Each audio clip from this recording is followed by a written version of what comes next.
I'm David Gibson, Director of the Center on Religion and Culture at Fordham University in New York. And I want to welcome you all to our webinar on new prospects for the abortion rights debate in America. We're titling it Pro-Life, Pro-Choice, Post-Roe. Now we put a question mark at the end of that last one, Post-Roe, because the 1973 Roe v. Wade decision legalizing abortion, an anniversary that's lamented or celebrated this month of January, depending on one's point of view, may actually be set to be overturned after all this time. That possibility is just one of many scenarios that makes this really a useful moment, I think, to discuss the dynamics around abortion in the United States.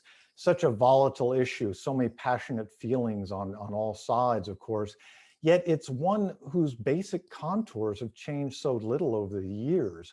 The latest Pew survey numbers show that 61% say abortion should be legal in all or most cases, while 38% say it should be illegal in all or most cases.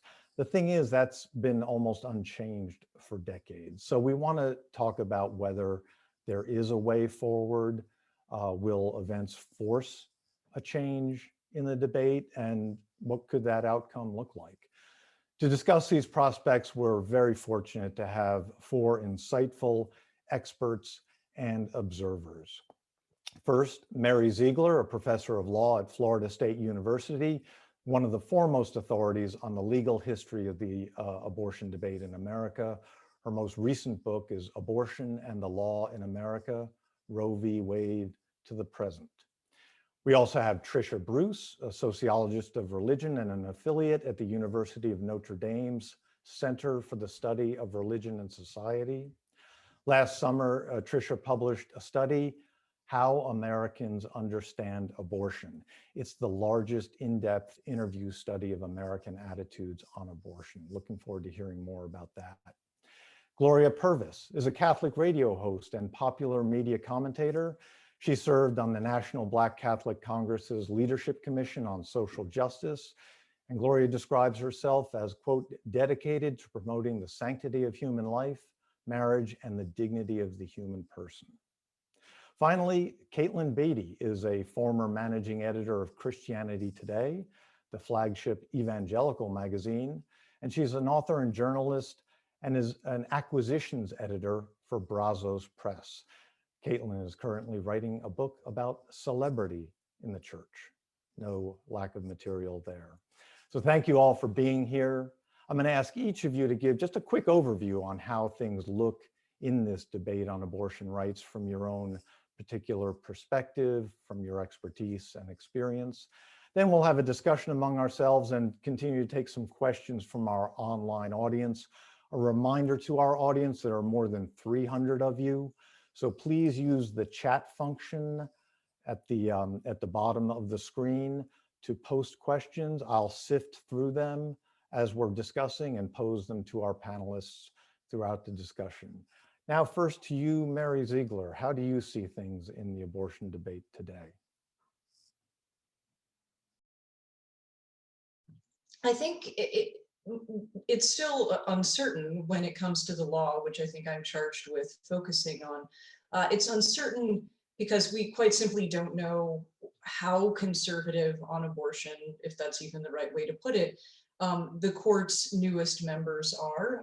We have three Trump nominees who may gravitate toward a kind of go slow approach on abortion, or who may even hesitate to ultimately overturn Roe v. Wade, as Chief Justice Roberts has signaled he might.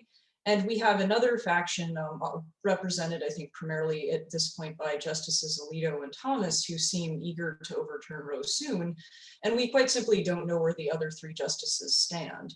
There are several pretty significant abortion cases that the court could be hearing soon. One, a Mississippi 15-week ban, has been kind of hanging around the court for months now, which is interesting in and of itself. There'll be another law, a Kentucky ban on dilation and evacuation or dismemberment abortion that the court will be conferencing next month.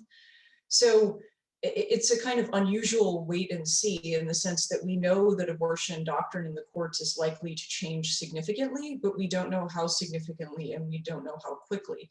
Now, you may think that that wouldn't particularly matter, because if the endpoint is going to be the same in the sense of the likely demise of Roe, it may not matter as much how we get there. But of course, timing and strategy have been tremendously important in the history of this debate.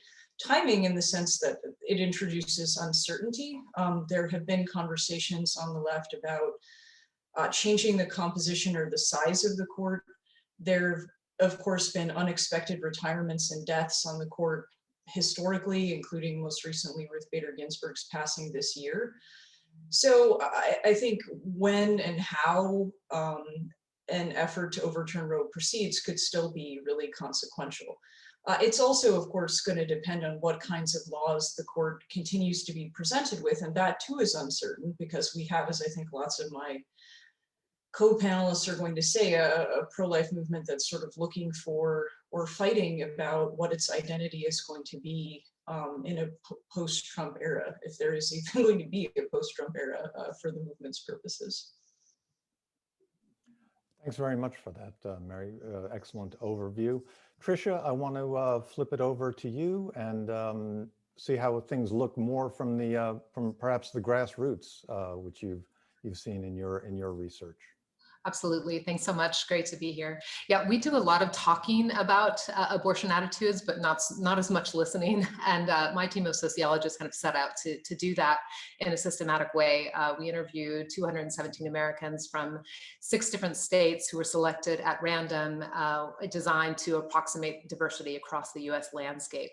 And there's some really interesting things that you learn by asking Americans their attitudes vis-a-vis abortion when you go beyond these more narrow survey questions that we might be used to hearing summaries of. And, a few of them to share. One, for example, Americans don't really talk that much about abortion. And so those of us for whom this world is familiar and frequent, whether in our scholarship or political lives or community lives or otherwise, may think about it a lot. But for your ordinary American, this is something that they're not necessarily talking about all the time. It also means that their knowledge about state laws might not be as robust as we might expect, or even knowledge around the science of pregnancy and otherwise. So there's sort of gaps of information that come with this lack of talk. And this is also, of course, a reflection of the charged nature of the conversation and the fact that people hesitate to really dive into talking about abortion. And of course, so many people have personal experiences too, and so that's part of it. And we find that, surveys, statistics really simplify, and I would say oversimplify attitudes. They're useful, and we heard this initial framing already about the perspective of folks vis-a-vis the laws of abortion.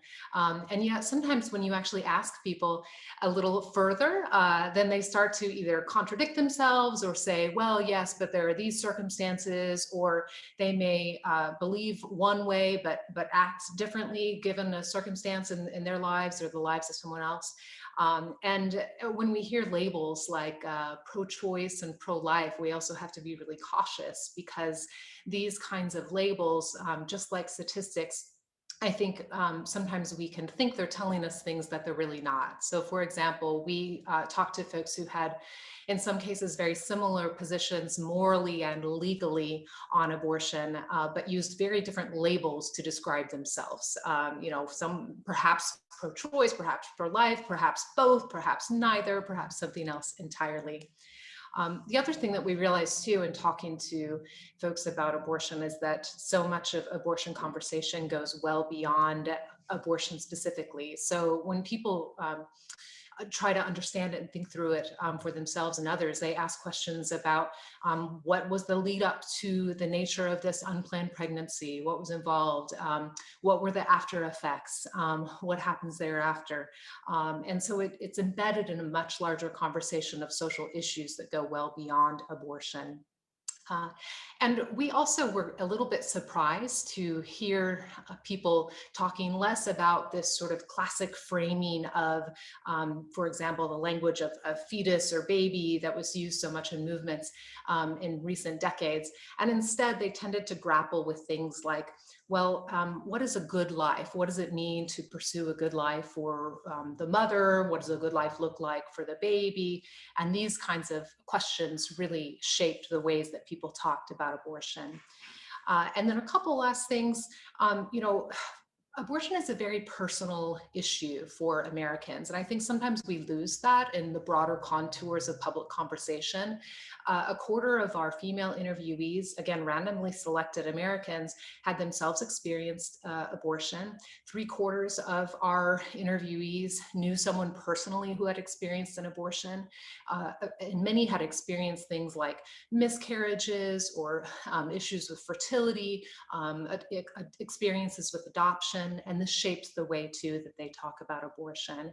And then the last thing I'll add is just that we came away also with an appreciation for the fact that the moral discomfort, if we want to call it that, with abortion is far wider than the desire to restrict abortion legally. So in other words, many Americans don't feel comfortable or they don't want abortion. They don't want abortion rates to increase. But at the same time, there's much more reticence to use the law to decrease abortion. And so there's oftentimes even a gap or a contradiction, which creates some interesting conversations about how Americans think about abortion. Thanks so much, Tricia. That's a great overview, really insightful. Gloria Purvis, let's turn to you and see how things look from your perspective, pro-life Catholic, but especially after 4 years of Donald Trump as well. Yes. So, you know, as an African American and as a Catholic and faithful daughter of the church, all of these things, I understand the importance of what's at the core of the movement, if you were to more broadly call it pro-life, is the dignity of the human person.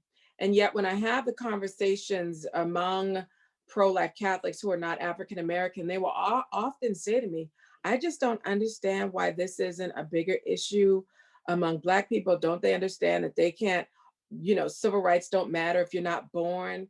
And I think what they seem to don't understand in that calculus is that abortion is not perceived as an existential threat to us the way the random acts of, let's say, police violence or COVID, you know, striking people down, things that we absolutely have no control over are a bigger existential threat to us because abortion is seen as something chosen, whereas these other things we don't have any control over. So their whole language like that just sort of falls flat, and it speaks to not really an understanding of our lived experiences. So to say to someone that's trying to get a job, that's trying to get housing, that's trying to get health care, that, you know what, you need to be more concerned about abortion, even though they're like, I'm not choosing that. I'm trying to, you know, make it. I'm trying to live. I need help with that. Help me with that. And so the conversations are just at different places. But I understand the idea of the dignity of the human person at the center of that, but they have to be able to talk and meet people where they are and understand what their immediate needs are that makes life itself difficult. The other thing I will say that has been really sad to me is how, at least for, as a Catholic, how I have seen the pro-life cause emptied of the gospel and made really political, so much so that you'll have priests going around saying you can't be a Democrat and Catholic. And given the large number of Black people who are Democrats, and of that percentage who may be both Democrats and Catholic, it is a very foolish thing to say, because it almost makes it seem as if someone agreeing with some things in a Democrat Party somehow makes them un-Catholic. And by extension, what they try to say is that by being Republican makes you more Catholic. Voting for someone that's against abortion makes you a legitimate Catholic, whereas maybe if that same person is voting against things that help with housing, help with jobs, help with education, help with healthcare, which might be the core issues that Black people are caring about, it is quite alienating. And what they've also done is make it seem like you're closer to heaven if you're in your one party, or you're going to hell if you're in the other. And it just does not speak to our experience. And also, the only time that racism, for example, which impacts my community, is discussed is in terms of how abortion is racist, but we don't look at some of these other policies or police brutality as racist. And so it's almost like they're speaking a language that doesn't make any sense to my community, considering what our issues are, just to make it. And then to also see the alignment with Trump, and calling him the most pro-life president ever. And yes, maybe he did some things about abortion in terms of the law that people like, but at the same time, to use such dehumanizing language that frankly was about people of color, sent a very different message to people of color, to Black people. And so also, when you find that these people who are saying that he's the most pro-life president ever, it doesn't register with them, the dehumanizing language, people tend to doubt the sincerity of the pro-life movement and see themselves as more as a ploy to be played upon during an election year to try to get somebody to vote for this person by calling him pro-life, while at the same time, we're like, but don't you see how he dehumanizes us with his language? Help me through this, because I don't think I'm a bad person if I'm not voting for someone who I think is not going to help me live right now versus maybe what my future child might be. Because if I can't live right now, how am I going to support a future child? So those kinds of conversations need to be had. And I think we need to rest back from making abortion merely a political issue and make it truly the issue that it is. It's a gospel issue rooted in the dignity of the human person. And that goes from the womb to the tomb. So you can't say someone, in essence, respects human dignity when they at the same time make such terrible comments about wide swaths of our human family. So, I'll just leave it at there. I'm sure we can talk more about that as we progress in the conversation. Absolutely. It was really good points you make. Thank you for that. Caitlin Beatty, let's turn to you. You come from the evangelical community, which has been front and center of increasingly, certainly in the anti-abortion, pro-life movement. Yes. Well, thank you for having me, and thanks to everybody on the panel for your insights. So I do come to this topic with deep roots in the white evangelical movement. I worked at Christianity Today for about a decade, and before that, grew up in evangelical communities in the Midwest, and certainly learned from a young age that of all the social issues of the day, abortion was the most important. So I do think that in white evangelicalism, there is a ranking of moral and social issue priorities, and abortion remains at the top. So over the past 40 plus years, I would say evangelicals have tended to tackle abortion from both the supply side, how are women able to legally obtain abortions, as well as the demand side. Why are women seeking abortions? So on the demand side, evangelicals have helped to found and fund now more than 2,500 crisis pregnancy centers in the US, providing material and emotional support for women facing unintended pregnancy.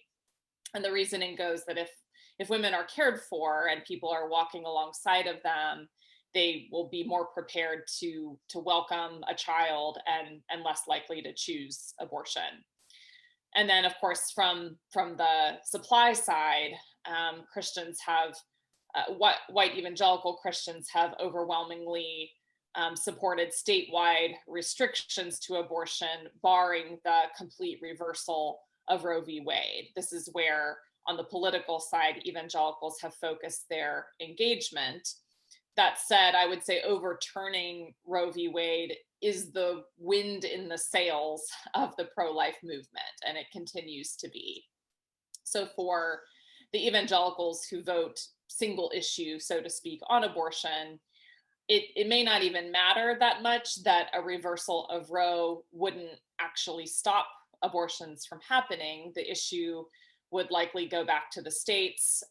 We have reason to believe that many women would continue to seek abortions. They did before the legalization of abortion in this country. But I think for these white evangelicals, what they want is for the taking of unborn life to no longer be enshrined in our national law and conscience. And so it is as much a symbolic, hopeful victory as it is a legal victory. I would argue that in the Trump era, this goal led much of the pro-life movement to join hands with political actors who have sullied its integrity. Now, many in the pro-life movement grow used to the charge that they are hypocrites, that they only care about life in the womb and not life at the border, for example, or life that's gunned down in the streets, to go back to Gloria's observations. And I fear that in the pro-life movement's general alignment with former President Trump, those hypocrisy charges have a new and sad ring to them. I won't recount here all the ways that the Trump administration did enact policies that trampled human dignity. And yet every major pro-life organization, to my knowledge, endorsed his bid for re-election. And so how could it be that the quote unquote most pro-life president in US history could enact a political vision that disregarded human dignity at most turns? And then at what cost to the church's witness? That witness has an eternal value that's far greater than any legal or cultural gains made in the short term. So I'm wondering if now, as we're coming out of the Trump era, that the pro-life movement actually needs a political detox. And abortion isn't a political issue, but it's not only political. And the political lens, as it often does, has in our time eclipsed every other lens for addressing abortion rates, including the economic lens, the feminist lens, the spiritual lens, the relational lens. And so the stalemate of culture war leaves us with little imagination for a kind of third way solution. And third way solutions threaten our entrenched political binary, but they are also often the place of unlikely friendships and creativity and hope. So as we emerge out of these past 4 years, I think now is a great time to take the pro-life movement beyond culture wars and reinvest in the lives of women and children. And there are organizations that I think are doing this quite well. They don't have the national profile of the major pro-life organizations, but groups like Pro-Grace, which is in the Chicago area, led by Angie Wesley, Abide Women's Health Services, led by Cecily Smith, Rehumanize International, led by Amy Murphy, and then long-standing groups like the Consistent Life Network. These groups remind us that the pro-life movement is really not, at the end of the day, about beating our political enemies, but it's about loving our flesh and blood neighbors. Caitlin, thanks so much for that. Appreciate it. And what you all bring up is what is a possible way forward out of this? How do we, what is the avenue forward? Mary Ziegler, I mean, there's so much focus, it seems to me, on the legal issues and the legal debates, which you have examined so closely. Is there a legal resolution to the abortion debate, controversy, division? No, I mean, that's, I think, one of the things that the sort of sad ironies of recent decades, right, I think, is that the organized sort of, larger pro-life groups have put the quest to overturn Roe at the kind of the top of the agenda consistently, knowing full well the experience of the past 50 years, which of course was that people who were pro-choice believed that Roe would resolve the abortion conflict once and for all. There's lots of archival evidence of this. It was literally people were saying, this is over, go home. And here we are 50 years later and it's not over. So it's really almost mind-boggling to me that people who are pro-life, who've lived this history, believe that somehow if they have a win in the court, that will make anything different. It will not resolve the conflict in the Supreme Court. If the Supreme Court overturns Roe, there will be an ongoing, pretty fierce quest to put justices on the Supreme Court who will undo that decision. Even if that didn't happen, which is impossible, then you revert to a world where states will have to pass abortion bans. We're not likely going to see a US Supreme Court say there's a fundamental right to life, which would mean a nationwide abortion ban. Instead, you're likely to see the court say there's no right to abortion or right to life, or really much of anything about abortion in the Constitution, which will leave the matter to the states.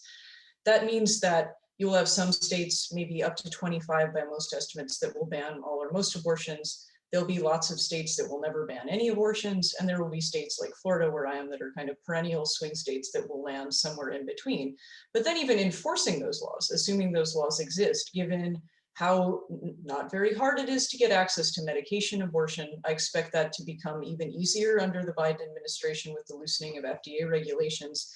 You still, if the supply side doesn't change, right? If interest in abortion remains constant or accelerates, then legal and political change can't get you anywhere, right? I mean, there will continue to be abortions. And the kinds of, I imagine, as Gloria was saying, if you wanted to reduce the supply side, the kinds of changes you would need to be endorsing, especially when it comes to Black people and people of color, look more remote than ever, right? So there have been trade-offs between what I think are kind of cultural changes and political and legal changes that I think many leaders of the pro-life movement have ignored at their peril in the quest to see Roe overturned. And I think, ironically, if Roe is overturned, that's going to come home to people a lot more. So maybe the symbolic gratification of a repudiation of Roe might be there.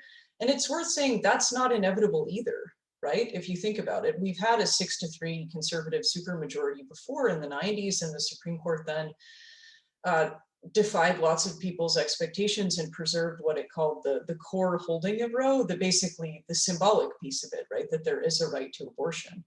And so we still don't know if there are no guarantees, even with this Supreme Court, that there will be a kind of symbolic repudiation. So I think that often when it appears that you are winning, if you are a social movement, you come to grips quite quickly with the fact that what the Supreme Court can do for you is limited. And I would expect to see that kind of dawning on a lot of people in the months and years to come.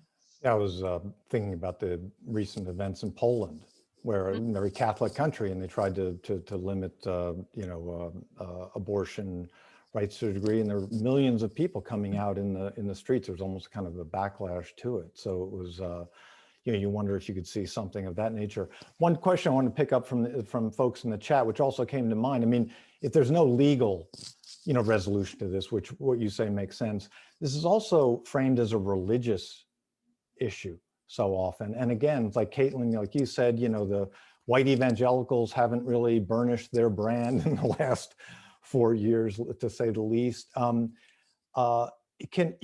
Is framing this as a religious issue, Gloria or Tricia, I know you is that really helpful or not? Is it better? I think we could all use the language of a human rights issue. I think what we are missing in a national dialogue on abortion is actually, what can the culture do to make a place for women who are pregnant, women who have children, because it's one thing to say, oh, have your child, but then it's another thing to say, well, I've got an employer that is kind of hostile to me being pregnant and mothering. I'm in school trying to get my degree, and I have a school that really is not accommodating at all to someone in my situation. I think we need to ask the bigger questions, what culturally, and I think this is a third way, as was it Caitlin, I think said third way, that actually I think people who identify as pro-choice should be with us on this. We need to start asking changes among businesses, schools, all of these things to make it a place where it is not a stigma and you're not penalized for being pregnant and having children. What is it that women get pregnant, like, oh, you'll be on the mommy track, or I can't take that time off. Maybe I'll be passed over that promotion. Why have we as women accepted that? I think right now, what is considered a pattern for a successful career is based on maleness. And the male body doesn't experience pregnancy, doesn't react to, they don't have the same reaction to sex that our bodies have. And yet nothing in our culture has really shifted to accommodate that. Even if we say we're pro-life, and I'm even looking at the church as an employer as well. What are the benefits like for people who are pregnant and have not just one, but maybe multiple children?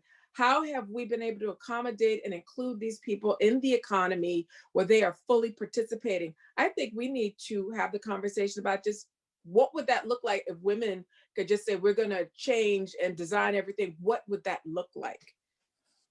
Tricia, I want to go to you in that religious framing, you know, which is, again, so often how we see this. We see this as a legal issue or a religious issue. Does that resonate with Americans that you talk to? I mean, there are a few things that really stand out to me, even in the comments here. And one, especially based on what Caitlin was sharing, is that, you know, religion itself, of course, is a very powerful institutional carrier of messaging around abortion, for better or worse, right? And in recent decades, in particular, evangelicals, non-denominational churches, you know, very successful messaging and translating that messaging to folks who are in the pews, who are going to church, and able to voice that. The Catholic Church was an early and very strong voice, institutional voice and carrier of this kind of messaging. But Catholics are really different now than they did when Roe v. Wade was passed. And I would say also the institutional stronghold that it had in socializing Catholics into a strong anti-abortion message has really waned, such that young Catholics, you know, for one, may or may not be attending church. You know, there's issues vis-a-vis attendance rates and different experiences of being Catholic. But even therein, you know, the huge racial diversity, this tagging again to some of Gloria's points here too, and the lived context in which people are making their choices and their struggles and the kinds of roadblocks that they may have.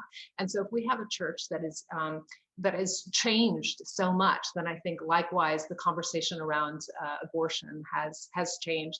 Another layer I would add to this too, in terms of the overall American and public and some of the changes we see vis-a-vis abortion attitudes, has to do with the fact that there's a rising number of non-religious Americans, those who say they don't claim any particular religious affiliation. That doesn't mean they don't believe in God. In fact, most Americans still believe in God, but how they describe God, who that God is, matters for how they think about abortion. And then also, you know, their socialization as a young person, but the tethering, there's looser tethering to religion, I think, bodes great change that we're already seeing in terms of the traction of religious messaging around abortion, that I think is going to really predict different kinds of messaging around abortion moving forward. Caitlin, you agree with that, the religious framing kind of loosening? I mean, anecdotally, I don't know that that's true in the white evangelical communities that I'm familiar with. I would say, just kind of anecdotally, among many white evangelical communities over the past 4 years, there has been an awakening, or perhaps a renewed awakening, to causes of social justice, particularly around race, where racial justice, if you look at, you know, for example, Christianity Today's coverage of issues of race, the killing of, you know, innocent Black men and women in our country over the last several years, there's just an increased uptick, in a sense that every Christian is called to pursue and stand for racial justice. And I think it's increasingly kind of competing for the top ranking issue among white evangelicals, as abortion has had.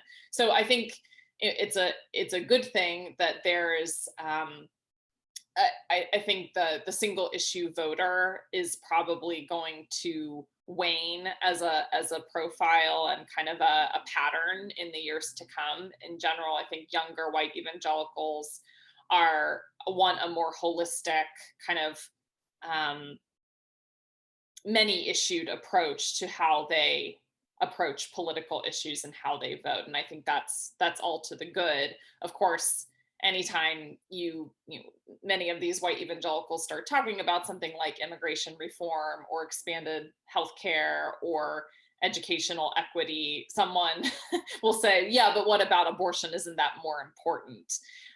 So there's a continual wrestling with the ranking of issues. But I am hopeful that a younger generation will see really that these issues are connected, right? They're not one or the other, they're all connected. So And you also saw that, I think that was very powerful. And you saw researchers warning years ago, David Campbell, Robert Putnam, the linking of abortion early on to anti-gay marriage and gay rights issues as both life issues, which they said that's not gonna, those are two different things. And that seems to have come to fruition. That's, young people, they respect the dignity of gay people in a same way that's diverged, You all talk also very much about very sanely, and I think, and very insightfully, and I appreciate this conversation. I think this is the kind of conversation that people don't have a chance to do, very often. But the public conversation is very much on rights, right to life. This is right to life from conception. It's this is a black and white issue. Right to choose. This is my body. It's a black and white issue.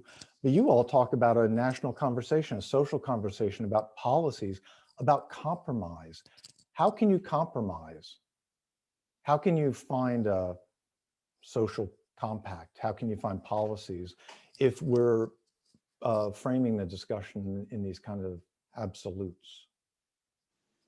Well, I say part of it is, again, I think we need to, where we can agree, we should, and we should work on those issues.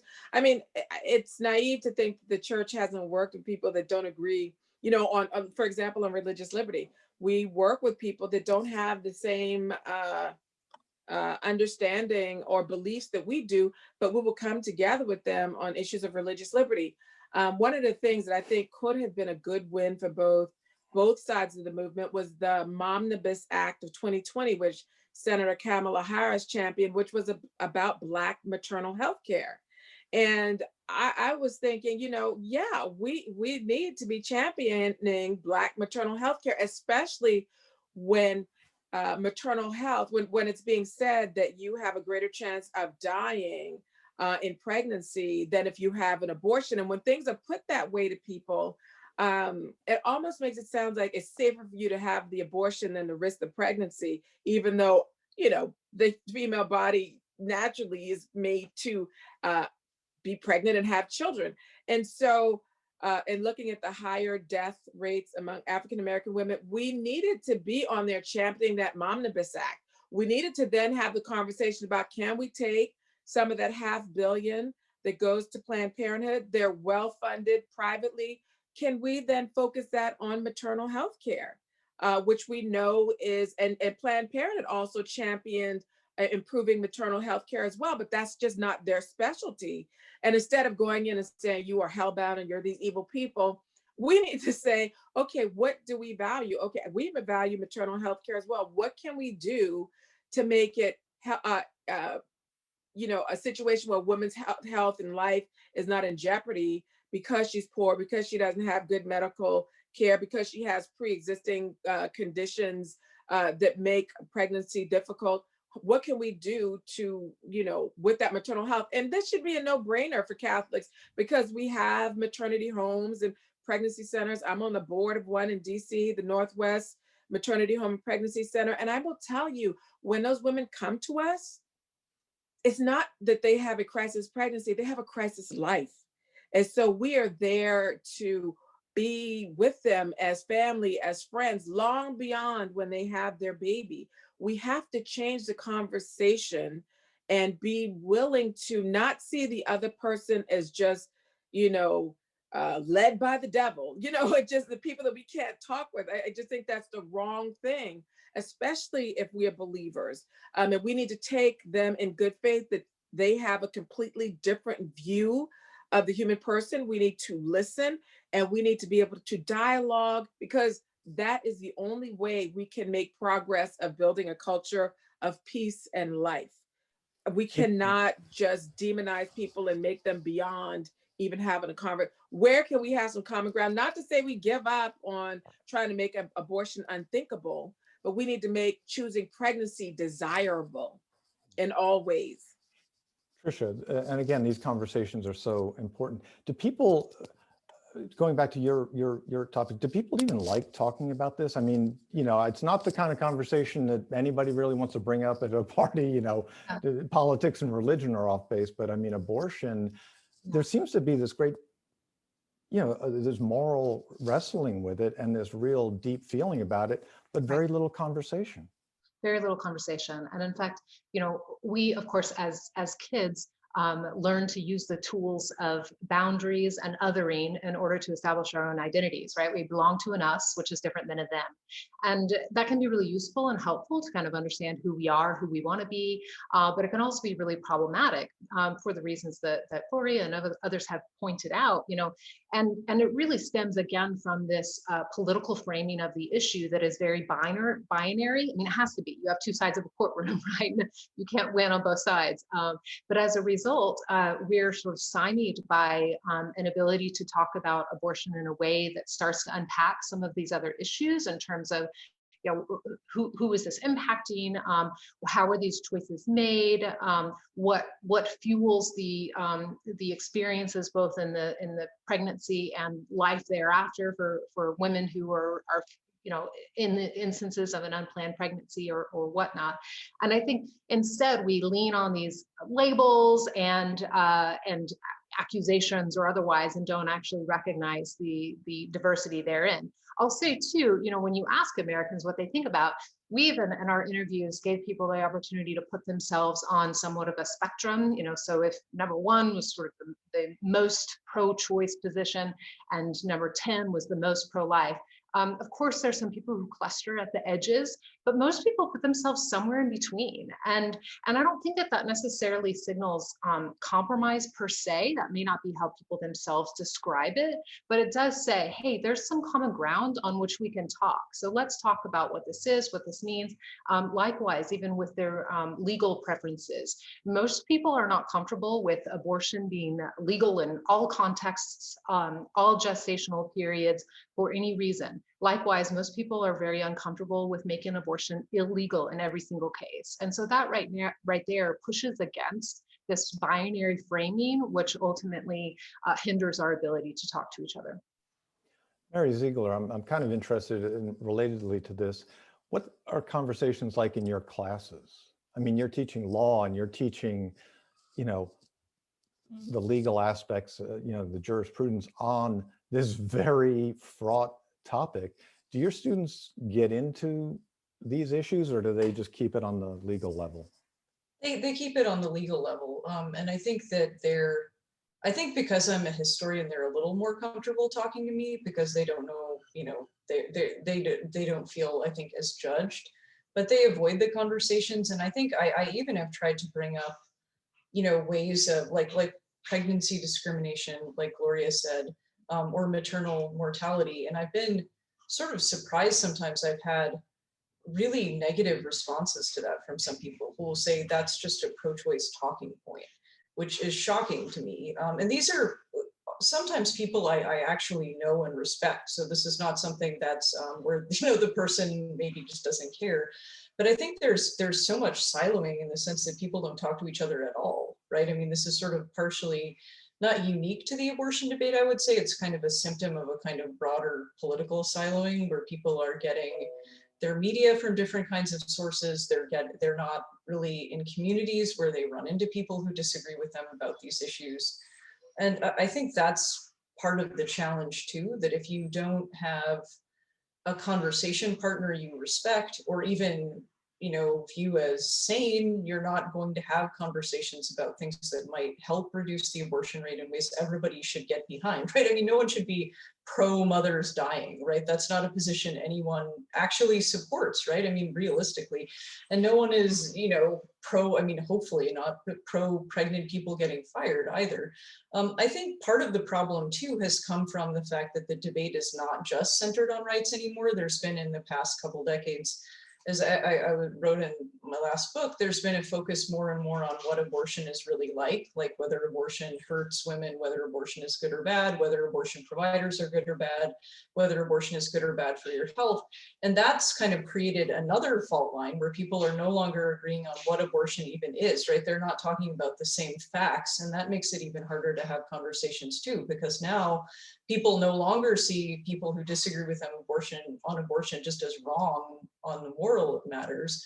They also see them as like deluded or dishonest, right? So they think that they're not coming to grips with reality. And that's been incredibly counterproductive too. I think in ironically more dividing, right? I think it's sometimes more productive to talk about moral absolutes, because we can, at least if we are seeing each other as human and explaining how we got to those moral absolutes, we can at least respect that these are difficult issues for lots of people, versus if you're talking about factual matters, then you just think these people are just, you know, they're crazy, they're dishonest, and you don't, it's even, I think, that much harder to have the conversation. So I think sometimes the most important thing to do in a classroom or otherwise is just to have a conversation at all, right? I remember when I started doing oral history work, people were, everyone, right, both pro-life and pro-choice people I was studying would say, how could you talk to those people? And they would say that at the start of the conversation without, and I would forget sometimes whether they were pro-life or pro-choice, or about whom they were even talking. And it was just dismaying. So I think and doing that work myself, I think made me understand much better how people, you know, with a range of positions get where they are.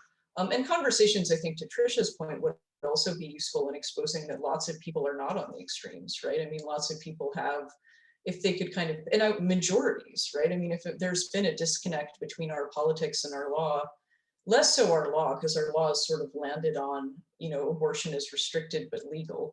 But certainly in our politics, there's been a disconnect between what lots of Americans think, which is profoundly ambivalent and conflicted and nuanced, and what our politicians say and what the social movements that drive the debate say. So I think conversations also help to expose that too, that if you are an American watching the abortion debate and feeling uncomfortable or disconnected, that's not surprising, right? Then you're actually in a large majority. And those people, I think, to a large extent have not been at the center of the conversation, because they vote, to Gloria's point, based on lots of issues, right? Not just on this issue. And so, versus some of the people who are the most passionate about these issues do gravitate sometimes more to the extremes. And so they're the ones whose opinions seem to matter politically. And I think that creates a vicious cycle where people who would probably add value to the conversation don't join it, because they see it as not representing their views.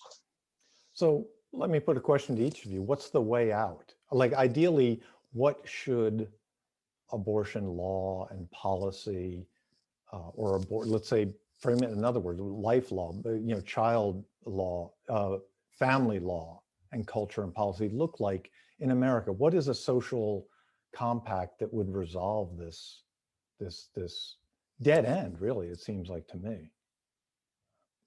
Trisha, do you want to go? Well, I think part of what we're hearing is that we need to bring people back into the conversation and think about ways to better understand kind of what, and not that, you know, people's pluralistic thinking then translates into what's morally right or should be legally true. But I think there are some real meaningful gaps there that hinder our ability to move forward. I mean, even on the religion side, for example, we've alluded already to evangelicals and Catholics, and then I mentioned, you know, nuns. N-O-N-E also. But we live in a religiously pluralistic society. Even mainline Protestants, for example, some of the mainline Protestants that we interviewed said, nobody ever talks to us about abortion.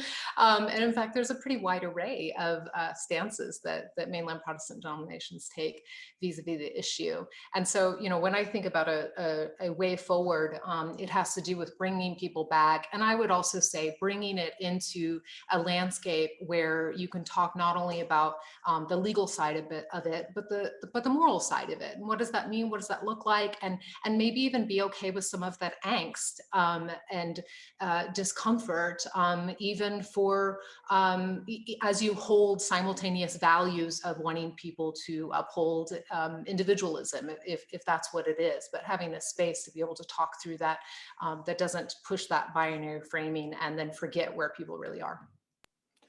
Caitlin, where are those spaces? Can the churches provide them? I mean, where do you find those? Twitter doesn't do it. That's an understatement. Yeah. I mean, I think in an ideal world, churches would be among the first places where people of good faith and conscience could go to have important conversations about complex moral issues of the day.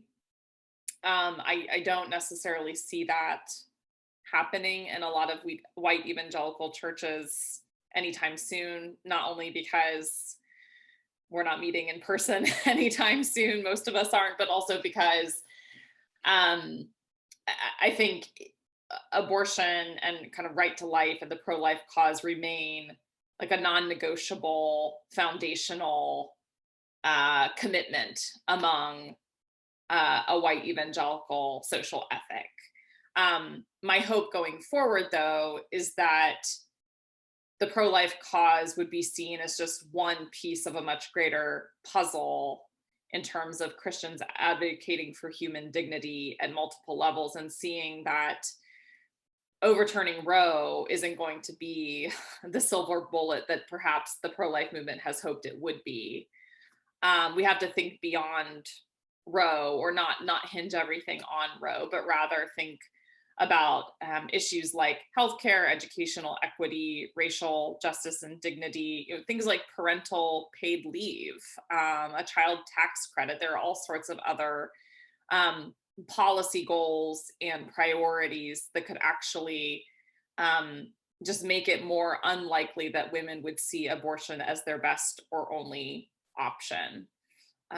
So I see the way forward. I mean, unfortunately, evangelicals don't have this robust social teaching that the Catholic Church does. I think in this regard, and Fordham has hosted other conversations on this, that could evangelicals borrow something from this robust, interconnected, the image of the seamless garment that many Catholics find inspiration from, just having a broader theological, ethical framework. And I'm afraid that without that, what evangelicals have fallen into the kind of political binaries that are currently available to us. So my hope in terms of moving forward would be a more holistic life ethic among white evangelicals. Yeah, and we talked about that. We had that great panel at Fordham on that consistent ethic, and that's so appealing to so many. But is it viable, Gloria? I mean, it's, Yeah.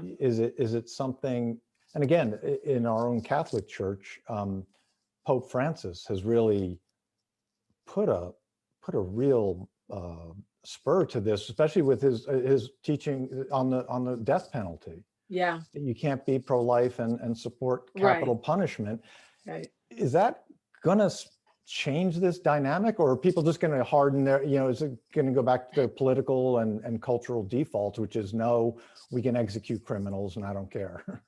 I think that requires a deeper conversation. I remember talking with a Dominican priest who was really like, yes, of course, we can have the death penalty. And I said, but Father, you realize that most of the people on death row are poor people of color that maybe didn't get a fair trial, didn't have competent. He said, oh, no, this assumes, he assumed the perfect, that they had competent legal representation, that they had a fair trial, that all this stuff. I said, that's in theory, Father, but the history that's not the case.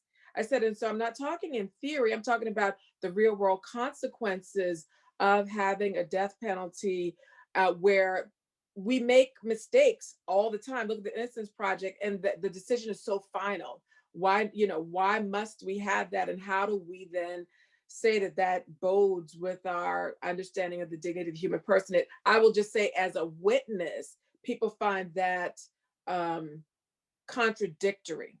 And one of the things that I think, law is a teacher. The law is a teacher, but it doesn't change hearts, right? I think we have to look broader. What does our culture teach us in the movies we watch, the stories we tell, the things that are on television?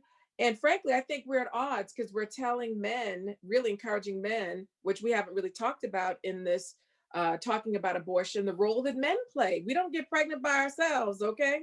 But yet, I think what is put forward to men as masculine and virility really is, as a Catholic, I would say, encouraging them to not be virtuous defenders of women, but to be licentious, to be, behave in a way that encourages men to be perpetually adolescent in terms of the responsibility around their sexual behavior. And so we need to start including men and the responsibilities that they need to understand, they need to undertake. And we need to look at policies. Also, I was a co-operator with the Sisters of Life, was working with a woman who had a baby, and then found out like a few weeks after she gave birth, she had to do this welfare to work. And I was like, what? What happens to your baby? Oh, they'll pay for daycare. And I was thinking, wouldn't that money be better spent to allow her to bond and be at home with her child? And she says, no, there's this idea that, we're stealing from the state, this irresponsibility on the part of women. I said, why don't we encourage marriage with our policies? Why don't we encourage the women to be able to recuperate from the pregnancy and the bond with their child as we know that's better for the woman and the child? Why aren't we encouraging that in our policies reflecting that? And it's because we have been conditioned to see these women who have chosen life, who are maybe single, who are maybe also poor, as irresponsible and milking the system. I think we have to really have a more holistic view of what messages are we sending to people about choosing life, about having sex, and about their responsibilities thereafter. I really think we have to revisit that whole conversation. And yes, it can happen in the law, and it can also happen with policy, and it could also happen with what we see, the stories being told as well. We have to condition people differently, I think.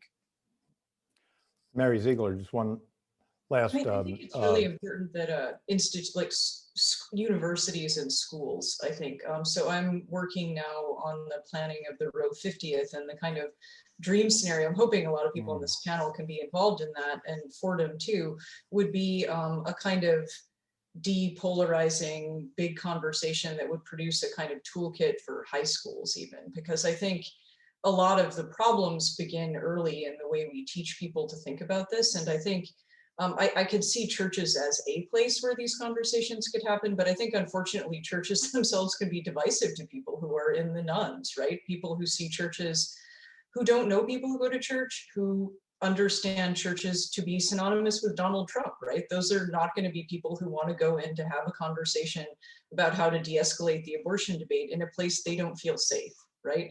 So I think to the extent, and I mean, universities aren't perfect either, because universities have been, I think, guilty at times of marginalizing plenty of voices too. But I think the reason I think of universities and high schools is because those are the places where people learn about how to think about these issues and talk about these issues. And I think a good starting point would be at least to present the kind of full panoply of views about abortion, and also probably in a very personal way. I think something I've seen in studying this, to Tricia's point, is that almost no one you talk to has arrived at their position on abortion in a way that's hard to understand. Regardless of how extreme or not extreme that position is, if you talk to them as an individual, often you recognize quite quickly that you could have ended up there too if you had had those experiences. So I think and I would even say fairly elite institutions like Fordham and state institutions like my school are an important part of this too, because there needs to be some kind of imprimatur by both, I think, elite and large kind of public institutions that it's okay to have these conversations and that these conversations matter. And that when we're having conversations about abortion, the only ones that count are not ones where you're kind of extremely pro-choice or extremely pro-life in a very conventional way, because that's where a lot of the resources go, right? I mean, and that was why it was very important to me in the planning for the Roe 50th. And this is with Harvard, I will say, right? So like we're working really hard to make this an event that's inclusive and that sheds a light on the fact that this isn't a kind of cookie cutter issue where you don't really need to have thought about it much since 1973, because it's the same people saying the same stuff to the same effect, which is, I think, what most people believe when they consider this debate. I mean, it's probably a minor miracle that people like Trisha and I have academic careers doing this, because when I began, people would say, well, what is there to say about abortion, right? It's all been said, which is, of course, ridiculous, right? But that's what a lot of people believe. So I think conversations like this, basically, in short, are really important. I think conversations like this create a space for people to talk about this in ways that feel riskier and unconventional, but are ultimately more productive.